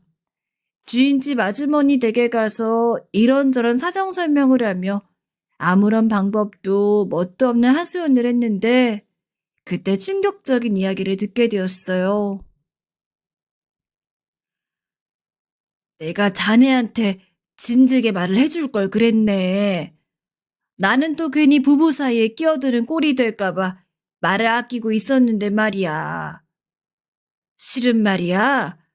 우주 엄마가 어느 날부터인가 몰래 외출을 하더라고. 아들을 나한테 맡기고. 그래서 어느 날은 따라가 봤는데 어린 남자랑 팔짱을 끼고 있더라니까. 너무 놀라서 그만 돌아와 버렸는데 그냥 아무 말 안 하고 입 다물고 있었지. 아유, 성식 씨 어쩌면 좋아 이 일을. 네, 아내는 그냥 나와 아들 앞에서 사라진 게 아니라 본인보다 더 몇 살 어린 동네 남자랑 바람이 났더군요. 그것도 저만 모르고 있었어요. 살기가 싫었습니다. 그런데 완전히 넋이나가 며칠을 술만 마시며 괴로워하고 있는데 당장 갓난쟁이 아들은 먹을 거 달라고 울어대니 답이 없더군요. 아무리 제가 이렇게 배신을 당하고 죽겠는 심정이라고 해도 눈앞에 있는 생명을 그냥 놔두고 사치스럽게 슬퍼할 수도 없었습니다. 결국 정말 울며 겨자 먹기로 낮 시간에 슈퍼 아주머니께 얼마 드리고 아들을 맡겨두고 그전보다 더 험악하게 일을 해야만 했어요. 땀으로 범벅이 되어 슈퍼 아주머니께 아들을 받아 안으면 아들 역시 고나고 땀에 절은 얼굴로 저를 바라보는데 얼마나 가슴이 아팠는지 모릅니다. 그렇게 어이없이 종적을 감춰버린 아내가 너무 허망하게 느껴지고 미워지다가도 숨을 쌕쌕거리면서 잠드는 아들을 보면 그건 그것대로 너무 예쁘게만 느껴졌어요. 그렇게 아주 힘겹게 일을 이어가면서 배를 골아가면서 아들과의 거처를 겨우 서울로 옮기게 되었어요. 저 역시 서울 쪽으로 넘어가서 일용직을 하려니 이전보다는 일거리가 좀 늘어 살만하더군요. 물론 몸은 남아나지 않고 늘 진한 땀 냄새를 풍기며 밥도 허겁지겁 먹어가며 일을 해야 했어요. 그래도 내 자식이 있으니 전 그런 대로 일을 해나갔고 아껴 쓰며 살다 보니까 그럭저럭 아들과 살만한 작은 집에 몸을 누이게 되었어요. 아들도 시간이 갈수록 자라가며 학교에도 들어가게 되었고 집에 잘 들어오지 못하는 제 아빠에게 이런저런 투정도 안 하고 열심히 공부를 했습니다. 그런 모습들이 얼마나 기특하게 여겨졌는지 모릅니다. 우주야, 쉬엄쉬엄 공부해야지. 너무 무리하지 말아라. 근데 우주야, 밥은 챙겨 먹었니? 네, 내가 알아서 먹었어요. 설거지도 해놓았고요. 아빠, 내가 밥 차려드릴게요. 아들은 외려 땀투성이 아빠를 안쓰러워하며 고사리 손으로 밥을 차려준다고 난리였습니다. 그때 참 미안했던 것이 소풍이나 무슨 상담이나 엄마가 따라가야 하는 일에 제가 한 번도 참여를 못했다는 것이에요. 늘 땀에 찌들어 있고 돌아오는 길에 아들 먹거리를 잔뜩 싸서 해롱해롱 상태로 밥을 차려주고 반찬을 해줬고요. 학원이나 뭔가를 가고 공부를 하고 싶다 하면 돈을 대주는 정도밖에 해줄 수 없었어요. 그런데도 아들은 아빠 고마워요 하고 말하곤 했어요. 어린데도 때 한 번 안 쓰는 아들이었죠. 아들은 공부를 꽤 잘하는 편이라서 가끔 선생님들한테 전화가 걸려오고 매번 좋은 이야기만 듣게 되었어요. 우주는 교우관계도 좋고 머리도 좋고 이해력도 좋아서 공부도 잘하는 편이에요. 이대로라면 좋은 대학을 목표로 해도 괜찮을 것 같아요, 아버님. 그래요?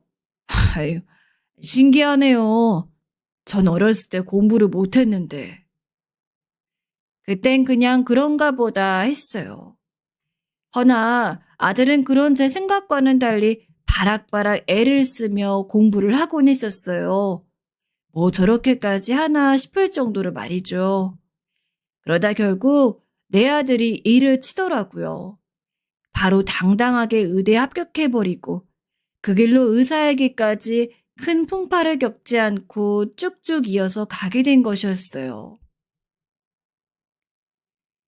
우리 아들 정말 대견하구나. 아비가 딱히 해준 것도 없는데 뭐라 해야 할지 모르겠다, 아들. 아니에요. 아버지, 그간 학비 대주시고 도와주셔서 감사합니다. 고맙긴. 우리 기념으로 오늘 고기라도 먹으러 가자꾸나. 아들이 대학에 합격한 날 전 아들을 데리고 고기를 먹으러 갔습니다. 마음으론 더 맛있는 거 사주고 싶었지만 이거라도 아들 입에 넣어주며 제 마음을 표현하고 싶었죠. 잘 자라줘서 고마운, 한없이 고마운 그런 마음이요. 당시 저는 노가다를 하면서 일을 해오던 중 이제 몸이 슬슬 축나 일을 좀 쉬고 싶었으나 갑자기 아들 학비 생각도 나고 아직 아들이 장가를 안 갔으니 좀 더 해야 되겠더군요. 그래서 몸이 죽어나라 또 일을 하게 되었어요. 저는 조금이라도 몸이 성할 때 하루라도 일을 더해서 돈을 더 벌고 싶은 마음뿐이었어요. 그게 내 아들한테 도움이 되는 길이니까요. 아들은 대학까지 무사히 잘 마쳤고 그중 몇 번은 장학금까지 받아 이 아비를 기쁘게 해주더군요. 아버지, 이번 학기는 돈 안 대주셔도 괜찮을 것 같아요. 하면서 소식을 전해오는데 이 녀석이 자기 아빠 고생 안 시키려고 열심히 공부했을 거 생각하니 눈물이 앞을 가리더라고요. 그렇게 제 아들이 의대를 졸업하니 주변에선 더할 나위 없이 절 부러워했어요. 우주 아빠는 좋겠어. 혼자 몸으로 아들을 의대에 보내고 말이야. 대단해. 둘이 키워도 못하는 일을 우주 아빠 혼자 냈네 그려. 솔직히 말하면 그런 칭찬도 듣기 싫지 않았어요. 어쨌건 자식 잘 키웠던 칭찬이니까요. 그러고 나니 이제는 아들이 장가만 가면 되겠다 싶더군요. 그럼 이제 저도 아들에 대해 더 걱정할 게 없을 것 같았어요. 그런데 어디 내놔도 빠지지 않을 아들이 30이 되어도 여자에게 도통 꺼내질 않더군요. 의사 생활이 바쁜 건 알지만 그래도 아들이 하루하루 나이를 먹어가니 마음이 초조해지더군요. 우주야, 아버지에게 소개시켜주고 싶은 여자 없냐? 만나는 여자 없어? 없어요, 아버지. 그래? 제가 실망한 기색을 내비쳐도 아들은 그저 없다는 대답만 일관했어요. 아들은 심지어 결혼에 대해 딱히 뜻이 없다며 지금 이 생활에 만족한다는 말을 하더군요. 그러니 더 걱정될 수밖에요. 이걸 체념해야 하나, 아들한테 다시 말을 해봐야 하나, 아니면 내가 선자를 알아봐야 하나, 어찌하나 망설였죠. 그러던 어느 날 아들이 의외의 이야기를 건넸습니다. 아버지, 나도 슬슬 이제 결혼하고 싶은 생각이 있어요. 정말? 아이, 정말이니? 네. 아버지만 괜찮으면 멀지 않은 시일 내에 상견례를 하고 싶어요. 괜찮으세요? 잠깐 숨을 가다듬은 다음 자세한 이야기를 물어봤어요. 아들은 꽤 갑작스럽게 결혼 얘기를 꺼냈어요. 나름 확신이 있던 건지 상대 쪽 아가씨와도 진지하게 말을 했다고 하고 저만 괜찮으면 멀지 않은 시일 내에 상견례를 하겠다는 것이었어요. 너무 갑작스럽게 일이 진행되는 것 같아 당황스러웠지만 그래도 기다리던 소식이라 전 아들을 얼싸안고 잘했다 했어요. 그래, 잘 생각했다. 얼른 자리 잡아야지.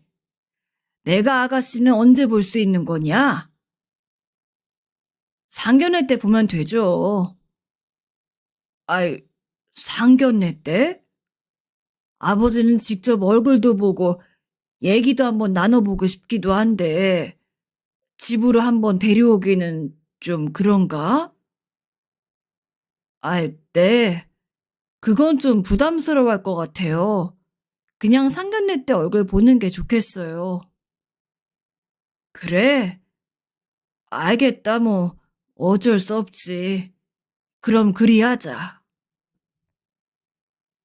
솔직히 아이들 혼자 키운 만큼 전 한번 우주의 여자친구를 만나보고 싶었어요. 저한테 이제 며느리이기도 하고 사실 상견례 전에 인사하러 올 수 있잖아요. 근데 아들 말로는 며느리 쪽이 부담스러워 한다더라고요. 그래서 어쩔 수 없이 아쉬움을 뒤로하고 상견례 날만 기다렸죠. 상견례 날을 앞두고 왜 그리 긴장이 되는지 나름의 준비를 해서 아들과 고급 식당 입구에서 만나기로 했는데 왜 제가 면접을 보는 마냥 그렇게 긴장을 했는지 모르겠습니다. 미용실에 가서 머리도 만지고 맨날 작업복만 걸쳤으니 근처 옷가게에 가서 옷도 위아래로 해 입었는데 이런 제 모습이 낯설기만 하더라고요. 그때 아들이 보였어요.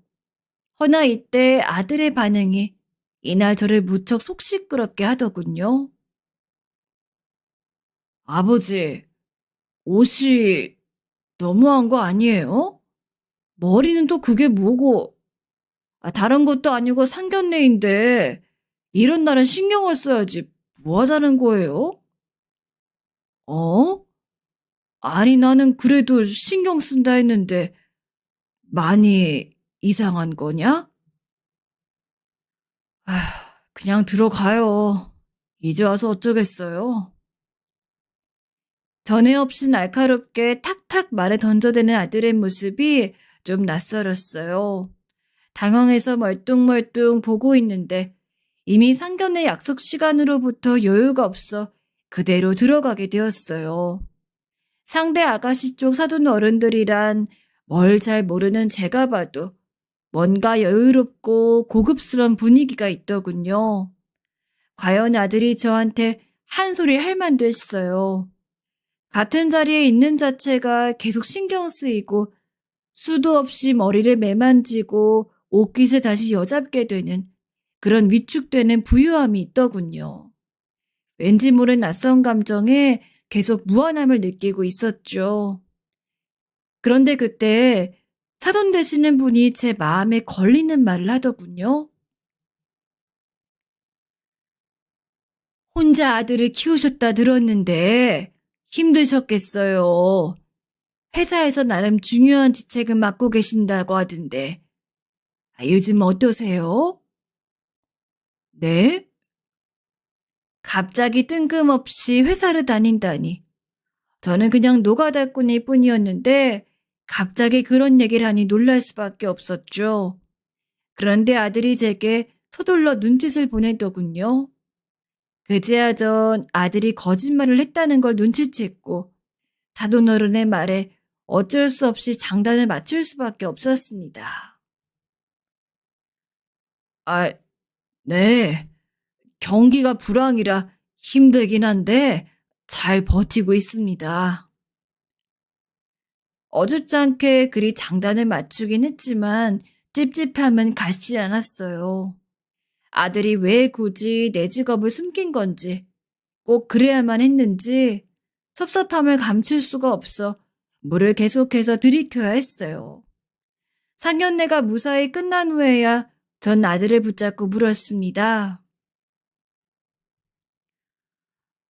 우주야, 왜 아버지 직업을 거짓말한 거냐? 말하기 창피했어? 그런데 바로 미안한 기색을 보일 줄 알았던 아들이 제 말을 듣자 그냥 한숨을 푹 쉬더니 이러더군요. 네, 아무래도 그렇잖아요. 격이 안 맞으니까요. 아들은 이 말만 제 앞에 툭 떨어뜨리더니 그대로 며느리에게로 달려갔습니다. 그 후 아들은 그날부터 좀 이상해진 건지 아니면 원래 혹은 훨씬 이전부터 우리의 대화가 많지 않던 날에 저런 모습이 만들어진 건지 헷갈리는 말을 하기 시작했어요. 아버지 결혼식 때 아빠 오는 게 좋겠어요. 식구들 말고요. 뭐? 어느 집에 물어봐도 결혼식 때 부모만 쏙 뽑아서 부른다는 건 말도 안 되는 거 아닙니까? 아무리 제가 어렵게 산다고 제대로 경조사 참석도 잘 못하고 살았지만 그런 풍조 정도는 상식인데 말입니다. 너 그게 말이 된다고 생각해? 네 큰아빠랑 큰고모, 아빠 동료들한테도 다 말해뒀는데 그게 무슨 말이니? 말하면서도 이 당연한 걸 이렇게 굳이 말해야 된다는 게 어이가 없더군요. 그런데 아들은 안경을 확 벗고 저를 노려보더니 잔뜩 미간을 찌푸리며 말을 하는데 저도 모르게 그 말에 놀라게 되었어요. 아버지, 저 창피해 죽는 꼴 보고 싶으세요? 제발 부탁이야. 제발. 내가 다른 거 뭐 대단한 거 부탁한 거 아니잖아. 집을 내달라고 했어? 예식비를 아버지한테 내달라고 했어. 저 결혼식 조용히 치르고 싶으니까 좀 들어주세요. 아버지 친구들 고모 안 오는 게 그게 조용히 치르는 거냐? 그런 거야? 네, 아버지. 사돈 어른댁 어떤 분들이신지 보셨잖아요. 저희 형편 그에 비해 부족해도 한참 부족하고요. 제발 자식 부끄럽게 하지 말아주세요. 너, 너, 내 아들 맞니? 사실 당장 아들이 살 신혼집을 줄 수 있는 형편도 못 되었고 모든 걸 혼자 알아서 하겠다는 그 말에 미안한 마음뿐이었어요. 그런데 아무리 그래도 저에게 이렇게 못되게 구는 아들을 보니 너무 속이 상하더군요. 그래서 그날은 저도 참지 못하고 아들과 한판 크게 붙게 되었습니다. 너 어쩜 그럴 수가 있냐? 아니, 아버지가 창피한 건 그렇다 치자. 우리 집이 그 집안이랑 수준이 안 맞은 것도 어쩔 수 없다 쳐. 근데 아버지 가족들, 동료들까지 그렇게 네 뜻대로 낮춰야 속이 시원하겠어? 내가 널 그리 키웠냐? 우라통이 터질 것 같은 걸 겨우 참고 이은 말이었어요. 근데 아들은 여기에 대고 차가운 목소리로 제가 쉬이 받아들이기 힘든 충격적인 말을 던지더군요. 아버지, 제가 왜 의사가 된 줄 아세요? 가난에서 벗어나고 싶어서 이 집구석에서 벗어나려고 의사 된 거예요. 그렇게 해서 겨우 의사 돼서 이제야 저에게 맞는 집안 여자 만나 결혼하게 됐는데 아버지가 그걸 또 망치려 들어요? 아버지, 아버지가 정말 제 아버지면 더 이상 자식 앞길을 망치지 마세요. 지금껏 아버지랑 인연 끊지 않고 이렇게 연락하고 지내온 것도 감사하게 생각하시라고요. 아들이 던진 말은 너무나 충격적이어서 그만 앞이 어질거려 비틀거리고 말았습니다. 아들은 그런 저를 보더니 자신이 지금껏 가난으로 인해 겪은 수치심, 모멸감들을 우르르 한꺼번에 털어놓더라고요. 그러면서 자기 대학 합격한 날 겨우 삼겹살 사주는 아버지는 필요 없다며 그날 얼마나 자기가 부끄러웠는지 아냐고 하는데 할 말이 없어졌어요. 그날 이후 저는 뭔가 나사가 하나 빠져버렸어요. 뭔가 이상하게 돌아간다는 생각이 들었어요. 뭐라 이 기분을 설명할 길이 없었습니다. 집에서 술로 마음을 달래는 수밖에요. 제가 키운 아들이 맞나 하는 의구심을 가지면서요. 결국 제 가족들이나 지인들에게는 아들이 홀로 조용히 혼인신고만 하고 산다고 말하고 혼자 엉엉 울었지요. 그렇게 해서 드디어 결혼식 날이 되었고 저는 전날까지도 썩 잠이 오지 않아 왠지 좀 서글픈 기분이 되었습니다. 일단은 그날 미리 백화점에서 사둔 양복을 입고 머리를 다시 하고 일찍 식장에 도착했어요. 며느리도 제대로 얼굴을 못 봤으니 인사도 해야겠고 영 찝찝한 마음으로 들어서게 되었는데요. 아들은 저를 보자마자 바로 뛰어오더라고요. 잘 차려입고 훤칠하게 꾸민 것을 보니 정말 여느 부잣집 아들 못지않게 참 잘났다 싶어 씁쓸하게 보는데 바로 저를 데리고 한쪽 대기실로 가더군요. 아버지, 누구던 아버지한테 와서 인사하면 그냥 악수만 하고 그 이상 말 더 이어가면 안 돼요. 알았죠? 뭐라고? 아니, 왜 그래야 하는 거냐? 그냥 그러라면 그렇게 하세요. 대체 왜 아비인 제가 이렇게까지 아들 결혼식에서 이런 모습으로 있어야 한다는 건가요? 이유라도 설명해 주었으면 좋았을 텐데 바쁘다며 그 이상 말해도 하지 않고 밖으로 나가버리더군요. 결국 어쩔 수 없이 저는 앵무새처럼 아들이 부탁한 대로 악수만 하고 감사 인사만 짧게 전했어요. 이건 마치 고깃집 앞에서 움직이며 인사하는 오뚜기 인형이랑 다를 게 없는 꼴이더군요. 차라리 안 오는 게 더 나았을까 싶을 정도로 참 기분이 이상했습니다. 나중에 나가는 길 아무래도 마음이 개운치 않아서 아들을 불렀어요. 대체 내가 왜 이렇게 해야 하냐고 물었는데요. 아까 아버지랑 인사한 사람들 하객 알바하는 분들이에요. 내가 아주 급하게 불러 쓴 거예요. 쓸데없는 얘기 안 했죠? 뭐? 하객 알바? 돈 받고 하객인 척 하는 거예요. 아무튼 쓸데없는 얘기 안 한 거 맞죠? 일단 얼른 집으로 가셔요. 다시 연락할게요.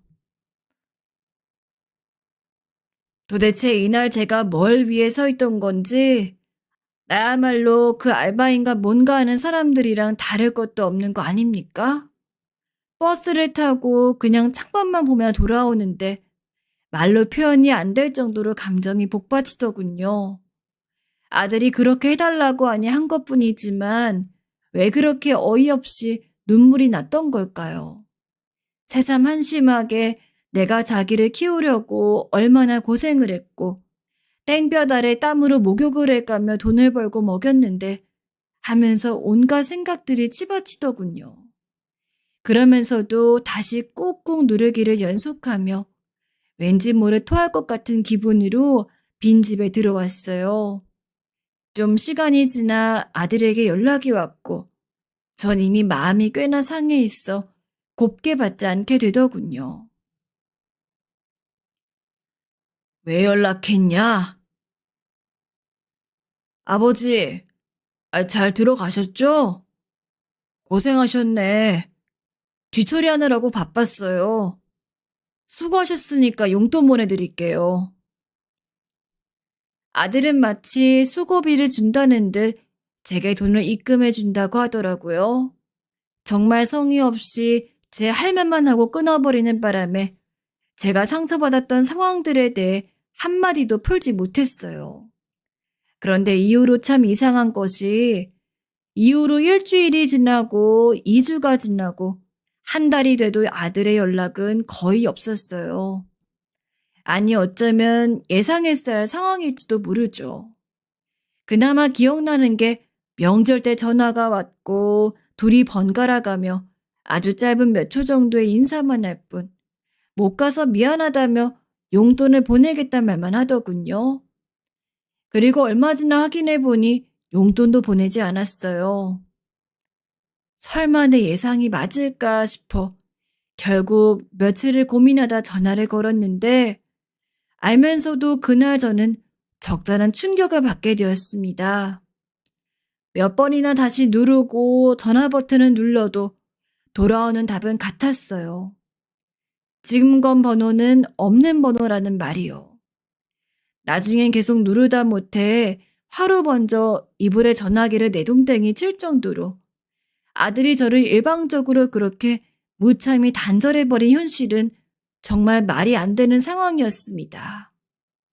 제가 대체 뭘 잘못했다고, 아니, 우리 사이에 무슨 일이 그렇게 있었다고 저를 그렇게 마네킹도 못하게 취급을 한 데다 연락까지 끊어버린 거랍니까? 제 쪽에서 아무리 아들 쪽에 연락을 하려고 해봤자 방법이 없었어요. 믿어지시나요? 저는 그 상태로 2년이 넘도록 아들과 며느리 쪽에 아무런 무엇도 없이 지내야만 했습니다. 한마디로 인연이 끊긴 거죠. 그렇게 지내는 동안 저는 가히 제정신이 아니었고 매일을 술 없이는 잠을 잘 수가 없었어요. 입맛도 없고 속 아프게 술만 들이마시느라 가끔 정신이 아찔한 날도 있었어요. 돈 벌어서 생기는 모든 걸 다 아들과 이 작달만한 집에 보태며 살았더니 여전히 저는 하루 벌어 하루 살아가야 하는 형편이었고 술 마시다 돈 떨어지면 고꾸라진 몸을 일으켜 또 일하러 나가고 다시 또 널브러져 있다 돈 떨어지면 다시 나가는 식으로 살게 되었습니다. 그렇게 지내고 있던 중 가뜩이나 힘들어 비틀비틀 거리는 저를 누가 발로 걷어 차는 마냥 비참한 상황을 또 만나게 되어버렸어요. 때는 올해 설이었고 집에서 이러고 있는 저를 형과 누나가 불러 떡국 먹자고 하기에 오랜만에 들렸어요. 그날 마침 큰 조카가 자기 애들을 데리고 왔더라고요. 그 모양을 보고 한없이 또 서글퍼져서 멍하니 보고 있는데 조카가 저한테 건넨 말을 듣고 머리가 너무 띵하다 못해 기가 막혔습니다.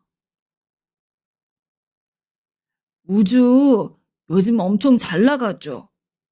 강남 어디 쪽 부근에 성형외과도 차렸던데.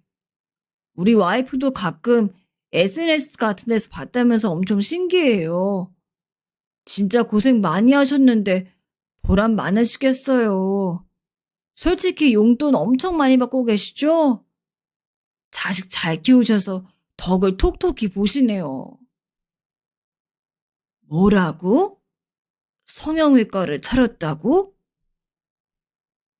모르고 있으셨어요? 아들은 저와는 연락을 끊어버리고 혼자 그렇게 비싼 땅에 병원을 차려 쭉쭉 성공의 가도를 달리고 있다더군요.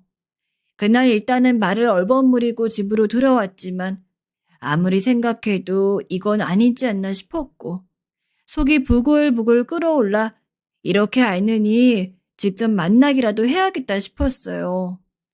정말 창피하고 죽고 싶을 정도로 수치스러웠지만 큰 조카에게 전화해서 상황을 말하고 병원 위치를 알아냈어요. 당황하고 미안해하는 조카의 반응을 신경 쓸 겨를도 없이 저는 무작정 그 길로 병원으로 쳐들어가게 되었습니다. 그런데 입구에서 만난 아들은 바로 저를 단번에 알아보곤 보자마자 주변을 살피더니 다시 저를 구석으로 몰고 가는 게 아니겠어요? 아버지, 아이, 저기 말이라도 하고 오셔야죠. 아니, 연락드릴게요. 일단 가세요. 여기 보는 사람들 눈 많아요. 전 그 순간 분노를 참을 길이 없었고, 눈에 핏대가 올라오는 게 스스로 느껴질 정도였어요. 정말 눈이 튀어나올 듯 아들에게 빽빽 소리를 질러대었습니다. 야, 이 버러지 같은 자식아. 네 애비를 버리고 너만 잘 사면 다야? 네 애비가 그렇게 우스워? 내가 너를 어떻게 키웠는데? 어떻게 애비한테 이럴 수가 있어? 부모한테 이럴 수가 있냐고. 그 허옇고 널쩍한 병동 안에서 사방이 대리석인 양 번뜩이는 그 장소에서 내 아들임에도 아들이 아닌 상태로 저를 차갑게 내쫓으려는 아들에게 저는 왕왕 분노를 토해버렸어요. 뭐래도 아들에게 다 쏟아내고 끝내버리란 생각뿐이었어요. 그런데 아들이 저를 보고 그러더군요. 아버지, 아직도 정신을 못 차리신 거예요? 제가 그렇게 눈치를 드렸으면 이제 알아차리실 때도 됐잖아요. 뭐? 저 아버지랑 인연 끊고 살아가고 싶은 거요. 그냥 적당히 아버지도 알아듣고 장단 맞춰주시는 건 줄 알았는데 지금 여기 와서 대체 뭐 하시는 거예요? 혹시 아버지 돈 필요하세요? 그럼 계좌번호 놓고 가세요. 제가 지금껏 키운 양육비 톡톡히 다 계산해 드릴게요. 이 못된 놈의 자식. 너 어떻게 아버지한테. 아버지야말로 너무하시죠. 갑자기 말도 없이 저한테 이를 찾아오시면 어떡해요? 전 아버지 지금 미국에 있다고 말해놓은 상황인데 제 아내가 아버지라도 마주쳤으면 어쩔 뻔했냐고요. 정말 왜 그리 대책이 없으신 거예요? 그 순간 제 마음속 어떤 끈이 풀리는 걸 느꼈어요. 아들을 향해 마지막으로 잡고 있던 그런 끈 말입니다. 어렸을 적 아들의 얼굴이 희미해지면서 지금 악마로 변해버린 아들의 모습만 제 눈에 들어왔죠. 허나 그냥 돌아왔으면 그나마 어찌 되었을지 모르겠는데 아들은 정말 남도 못한 짓을 저에게 저질러 버렸어요. 아들은 그 길로 경찰에 저를 신고해 버렸더군요. 소란을 피운 게 죄라면 죄로 저는 그 지역 지구대에 끌려갔어요. 결국 제 사정을 다 쏟아내니 더 이상 뭐라 상황이 진척될 만한 것도 없었고 여차저차 저는 풀려나게 되었는데요. 그날 정말 살고 싶지 않은 마음이 격렬하게 들었고 힘없이 터덜터덜 아무 거리나 걸어가고 있었는데 전화가 걸려오더군요. 정말 혹시나 하는 마음으로 전화기를 열어보았는데 큰 조카였어요. 제 상황을 듣고 너무 놀라고 걱정이 되었는지 제 아빠인 저의 형님과 고모인 누나에게 말을 했다더군요. 다들 걱정하고 있으니 빨리 집에 들리라고 하기에 어쩔 수 없이 향하게 되었어요. 상식아, 너 왜 말을 안 했어? 누나는 제 말을 다 듣더니 결국 참지 못하고 엉엉 우시더군요. 그냥 머리를 파묻고 엎드려 있는 저에게 누나와 형은 비장하게 말을 이어가시더라고요. 어쩔 수 없어. 기범이야 다시 아들과 아빠 노릇하며 살아가긴 이제 틀렸다고 보인다. 그래도 어쩌겠니? 넌 당연히 받을 건 받아야 해. 제비가 엄마 없이 그렇게 고생해서 키운 거라면서 지 혼자 자란 줄 알다니 천벌을 받아야 하는데 그건 너도 애비로서 그것까지 바라지 않잖아. 그럼 네가 애를 그만큼 키워낸 값이라도 받아. 그건 당연히 네가 요구할 만한 거야. 하지만 저는 고개를 내저었어요. 이 이상 아들과 더 나를 세우고 뭐라고 싶지도 않았고, 그냥 저도 인연을 끊고 살고 싶었어요. 그래서 이젠 내게 아들이 없다 생각하고 그렇게 하루하루를 살기 시작했습니다. 솔직히 지금껏 아들에게 들어간 돈이 컸던 만큼 저를 위한 노후는 아무것도 없었어요. 뭐라도 해야 돈을 벌어야 할 처지였어요. 오히려 그런 냉혹한 현실이 다시 저를 눈뜨고 살게 하더라고요. 저는 뭐라도 다시 해볼 기력으로 자리에서 일어났습니다. 그런데 그때 누나가 제게 나이도 들었고 이제 몸 쓰는 일이 힘들 거라며 적지 않은 돈을 건네더군요. 얼마 안 되지만 그래도 이걸로 뭐라도 시작해 볼 수는 있을 거야, 성씨가. 고마워, 누나. 저는 눈물로 그 돈을 받았고 그 돈으로 작은 돈가스 가게를 하나 차렸습니다. 대단한 수익을 바라고 시작한 가게는 아니었지만 늘 몸쓰는 일을 하면서 자주 먹었던 음식이 돈가스이기도 하고 나중에 이런 가게 하나쯤 내보는 게 소원이라면 소원이었거든요. 평생 해왔던 게 몸쓰는 일이나 식당 일이 낯설긴 했지만 아무래도 제가 해보고 싶은 걸 해서 그런지 저도 열정이라는 게 생기더라고요. 다행히 그때 지금의 제 철을 만났고 아르바이트생으로 들어온 아내가 제게 여러 조언들을 해주었습니다. 식당 경영에 대한 거라든지 음식 요리법이라든지 이런 것들을 아내에게 많이 도움받았어요. 그러다 보니 작은 가게를 시작했던 것이 어느덧 점점 확장을 해나가더니 손님들이 줄을 서야 먹을 수 있는 가게가 되어버렸죠. 이걸 보며 아내가 가장 흐뭇해했고요. 저 누나에게 빌린 돈을 갚고도 넉넉할 만큼 돈을 많이 벌게 되었습니다. 그리고 가게가 2호점, 3호점을 내게 되었을 즈음 지금의 아내에게 프로포즈를 내 결혼을 하게 되었습니다. 가족만 초대한 조촐한 결혼식이었지만 결혼식에 물론 아들은 초대하지 않았습니다. 아내도 이미 제 사정을 들은 터라 이해해 주었고요. 아내에겐 전 남편 사이에서 낳은 자식들이 2명 있었는데 그 자식들이 참 착했어요. 가게가 바쁠 때 저희 가게에 와서 자기들 사정 내팽겨치고 일을 많이 도와주었거든요. 제 아들과는 달라도 너무 달랐죠. 그런 면에선 아내가 새삼 부럽더랍니다.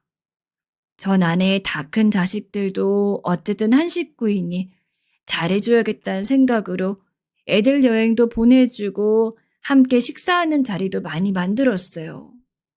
아이들은 저를 잘 따라주었고 자기 엄마 행복하게 해주는 제게 고맙다며 효도도 하더랍니다. 그렇게 저는 아이들과 한 식구가 되어가는 듯 했어요. 제가 아들을 다시 마주한 그날도 아이들과 함께 좋은 레스토랑에서 식사를 하고 있던 날이었어요. 아저씨, 아저씨 덕분에 엄마 얼굴이 많이 피었어요. 가게도 잘 돼서 너무 다행이에요. 다 너희들 덕분이다. 아저씨가 용돈 입금해 줄 테니까 옷이라도 한 벌 사 입고 그래라. 에이, 아니에요.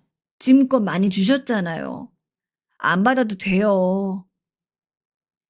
제가 주겠다 해도 기필고 손살을 치며 거절하는 착한 아이들이었어요. 그렇게 그날도 작은 실랑이가 이어지고 있었는데 그런데 갑자기 레스토랑 입구 쪽에서 큰 소리가 나더라고요. 아니, 여기 또 들어오시면 안 된다 했잖아요. 나가세요. 손님들도 곧바로 그 목소리에 놀라 그쪽을 바라봤고 저희 가족도 그쪽을 보게 되었는데 그만 저는 말을 잇지 못하고 포크를 떨어뜨리고 말았어요. 직원이 어떤 노숙자같이 생긴 남자에게 소리를 버럭버럭 지르고 있었는데 그 남자가 다름 아닌 제 아들이었기 때문이었죠. 경찰 부를 거예요? 나가주세요. 밥, 밥 좀 주세요.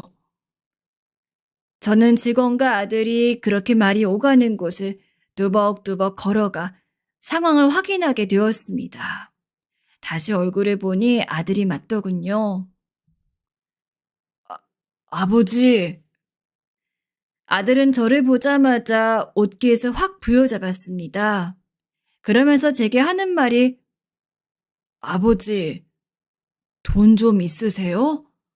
저 밥 좀 하더라고요. 뒤에 아내가 이걸 보고 있다는 생각은 하지 못하고 전 일단 아들을 붙잡고 어느 식당이라도 들어가게 되었어요. 아들은 하나에 5천 원 하는 우동을 그리도 맛있게 후루룩 후루룩 먹더군요. 그릇까지 집어 삼킬 기세로 그렇게 먹더니 갑자기 제게 미안한 얼굴로 김밥도 시켜도 되냐 묻더라고요. 감사합니다, 아버지.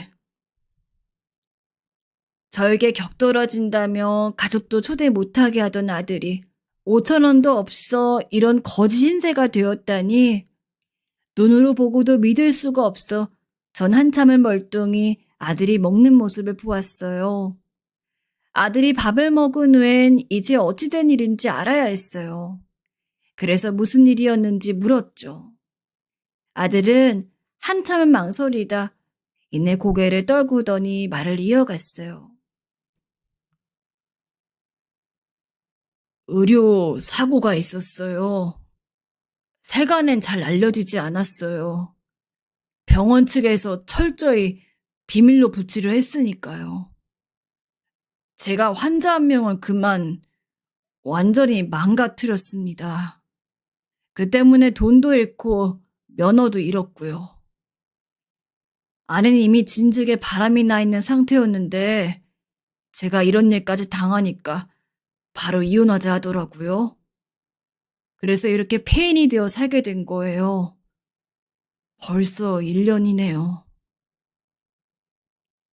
기가 막혔습니다. 그러고 보니 아들 병원에서 의료사고가 났다는 기사를 본 것 같기도 했어요. 그나마도 가물가물했죠. 아들이 그런 일을 저지르고 일이 살고 있을 줄이야. 꿈에도 몰랐지요. 솔직히 말해 어떤 말을 해줘야 할지 몰랐습니다. 아들은 눈물을 흘리며 지게 죄송하단 말만 반복하더라고요. 죄송합니다, 아버지. 제가 쓰레기였어요. 아버지에게 너무 큰 죄를 저질렀어요. 이제 와서 용서해달란 말은 하지 않을게요. 그럴 자격도 없으니까요. 근데 문득 아들 얼굴을 보니 아들이 했던 말들이 생각나면서 불쑥 화가 치밀어 오르더군요. 부모를 버리고 갔으면 잘 살기라도 할 것이지. 왜 또 이런 모습으로 나타나 마음을 심란하게 하는 건지. 감정이 끌어올라 그만 분을 터뜨렸어요. 아들은 제가 화내는 걸 그대로 묵묵히 듣고 있더라고요. 그러다 아들은 무릎을 꿇었고 전 아들을 얼싸안고 울게 됐어요. 아들도 아이처럼 제 어깨에 기대어 죄송하다며 엉엉 울었고요. 그 후 믿기지 않으시겠지만 아들은 저희 집에서 지내게 됐어요. 여보 미안해. 불편할 텐데 내가 작은 방 하나 구해서 곧 내보낼게. 아니에요. 당신한테 어찌됐든 아들이잖아요. 일단 화해하는 게 우선이에요. 아내가 아들이 있는 거 허락해준 덕분에요.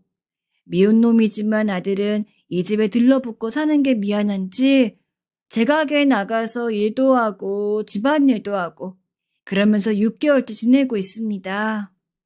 솔직히 아들 생각이 안 났다면 거짓말이에요. 인연을 끊고 나서도 여러 생각들을 하게 되었습니다. 어릴 적에 밖에 일 다니느라 아들을 혼자 집에 놔두고 외롭게 했던 것이 이런 결과를 자초하게 한 것일까? 뭐 때문에 변해버린 걸까 생각하다가 그러면서도 그냥 아들이 저에게 아빠, 아빠 서운했어? 미안해 하면서 팔만 조금이라도 뻗어주었으면 좋겠는데. 아니 그런 것도 다 필요 없이 그냥 아빠하고 저를 바라봐 주기만 했으면 좋겠다고 생각했죠.